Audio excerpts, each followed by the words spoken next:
welcome to Geek on Film with your host, Robbie Holmes. Hey there, folks. Welcome to episode 1 of season 4 of Geek on Film. I'm so excited to be back. The dust is starting to settle here in Phoenix after our move, and I've had a lot of cool experiences already. I have a few films already queued up for today. I have another podcast I'm expecting to record right after that, and then probably one pretty quickly after that. Just because I haven't been recording doesn't mean I haven't really been watching. Yes, I didn't watch as much, but I do feel like I've got a lot of things to get off my chest. So let's start. Today, I was able to go. There's a meetup here in Phoenix, in Tempe, where at the library during the summer they were showing films. I was lucky enough to go over and catch the second to last summer film, and that was Dial M for Murder. So yeah, we were in the conference room inside of the library. It was a spirited group of people, probably about 15 folks. And it was really great. It was such a cool experience to sit down with my local community and watch a movie.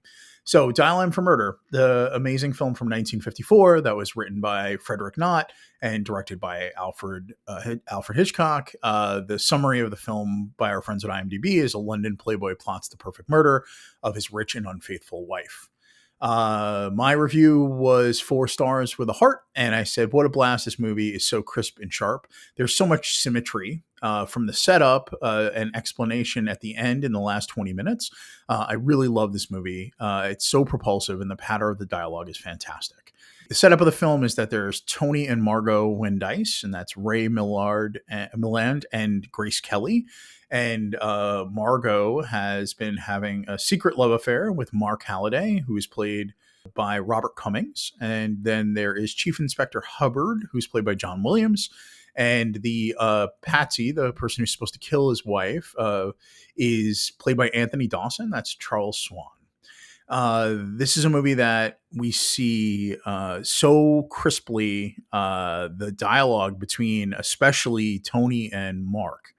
And the back and forth. I think that Grace Kelly is absolutely stunning. And in this movie, she does not have a ton to do. She is often behind the 8 ball and doesn't realize that she's been caught and is trying desperately to hold on. Whereas Tony seems like he's got it all figured out, even though he cannot plan the perfect murder because as Mark says, her lover, who is a writer, that there's always humanity that happens, right? That you can plan as much as you want, but there's always people involved. In the end, we see how this all unfolds, but I mentioned symmetry in my review, and the beginning of the movie, there's watching it all get set up, watching Tony pull all these strings together. And then at the end, Mark comes to Tony and describing how he could try to save Margot. And he describes almost everything that happened in the beginning of the movie as something that could be an explanation for what was going on. And Tony is constantly saying, like, well, it's not plausible, It's a very clever conceit, and I really just love the movie. And I love seeing this with a group of people and having a chance to connect with the local cinephiles.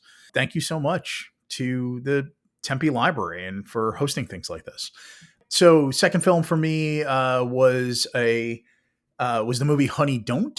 So a new release written by Trisha Cook and Ethan Coen and directed by Ethan Coen.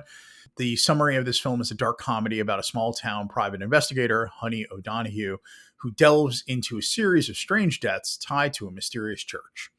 I gave this movie 2.5 stars, and I said lots of great acting and style, but the film never gels or feels, and it feels abrupt and fractured to me. I would say this is a movie full of vignettes and really great scenes that I don't know ever became a fully fledged story. And I will 100% enjoy watching this film in pieces when it comes to streaming. The main characters of this movie, the Honey Don't, is named after Honey O'Donoghue, who's played by Margaret Qualley. We also have MJ Falcone, played by Aubrey Plaza. Chris Evans plays Reverend Drew Devlin. There's also a real femme fatale in Lyra Abova, who plays Cher. Let's see, any other important folks? I think that's probably good. Chris Evans is a pastor or a priest in a small congregation who is leveraging his position to have sex with as many of his constituents as possible. And he plays a great sleazebag. This movie is absolutely okay and leans into the sexuality of a lot of their characters.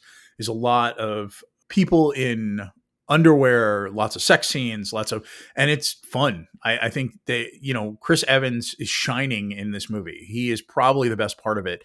I know that there's been some complaints about Margaret Qualley in this movie. I think she's tasked with being sort of a rat-a-tat-tat sort of protagonist of a neo-noir, and she's great. No complaints for me in any way, shape, or form. I just think that Chris Evans is on fire. I think the character's also written better and has so much to do as a sort of sleazy reverend. It's really fun. His scenes are great, but overall, the movie just doesn't mesh, and I feel like that's the biggest problem I had. Is even at the end, the way it unfolds near the ending, you have a final moment where you're like, well, like I mean, is this gonna give us anything as an audience? And it really wasn't. It was two characters getting a chance to flirt for one last time, and it really doesn't close a loop for us. It doesn't, and not everything has to be locked off or has to be full circle. But I think the reality is this movie just never really gives us, the audience, much to go on. There's a really quick left turn that happens in one of the characters. The violence is very violent, uh, and that has not been the tone of the movie up to that point. So it's not great, but I enjoyed so much what was happening here, and I think you will too. So maybe not run out to a theater and see this. I think it's already mostly out of theaters anyway. But when this comes on streaming, there's a lot to be had in this film. All right, we're going to go to our main review today. And for that, we're going to be talking about Splitsville. Splitsville is written by Angelo Covino and Kyle Marvin, and is directed by Michael Angelo Covino. Our friends at IMDb have the summary as: when Ashley asks for a divorce, the good-natured Carrie runs to his friends, Julie and Paul, for support and their secret to happiness in an open marriage. That is until Carrie crosses the line and throws all their relationships into chaos. My review over on Letterboxd is 2.5 stars. I said this movie has a really great premise and a bunch of really good actors who I can't blame for not liking this movie.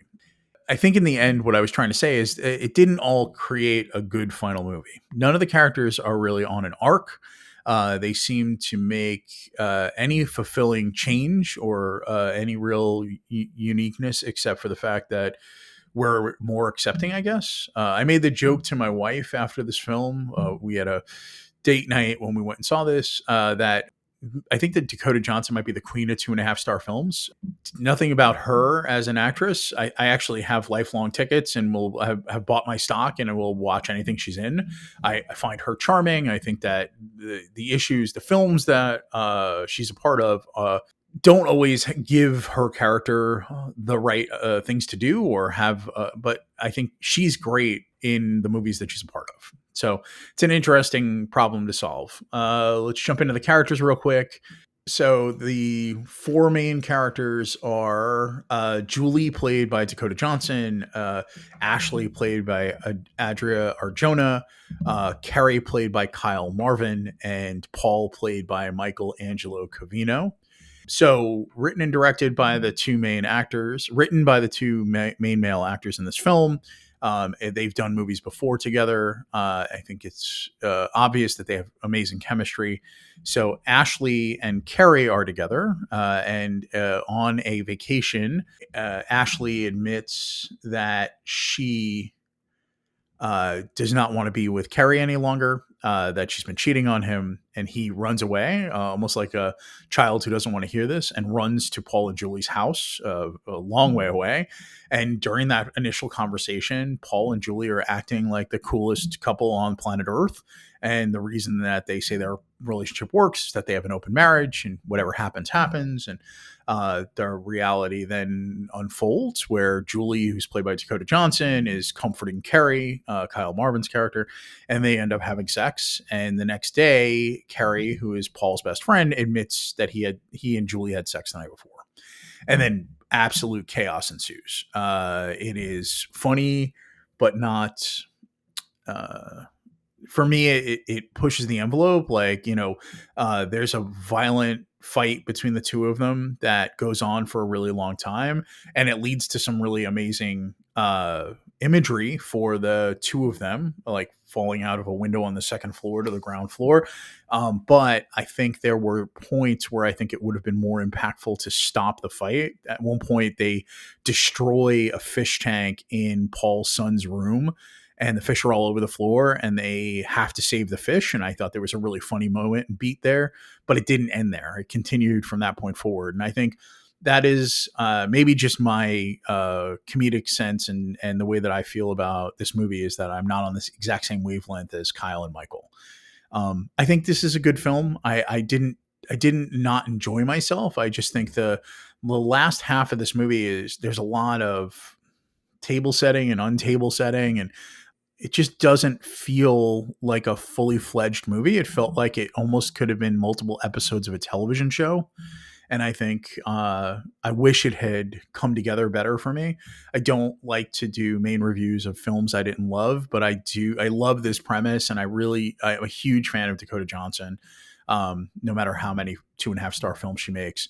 And Adria Arjona is great. And like I said, the premise really got me. I was really excited by it, but I'm excited to continue reviewing films. That being said, I think this movie is now about to hit streaming. You should probably watch it. I think there's a lot to be liked, especially in the first 20 minutes of this movie. I think it really hits the ground running, and I hope that I didn't dissuade you from seeing it. Thank you so much for sticking around. You may have noticed we have some new theme music.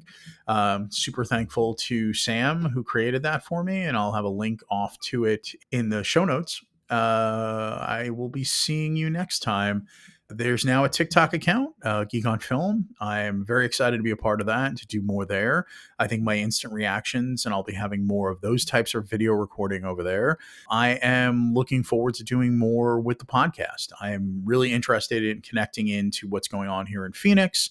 I would love to go to more film events. Last night, I actually went to a film discussion group called the Real Deal Film Society and had a fantastic time. We discussed Princess Mononoke, and that led to a million other things. It was so much fun. I don't know that I've had a better and more lively discussion with random people I had no previous experience with, but we're all on the same page of we love this movie.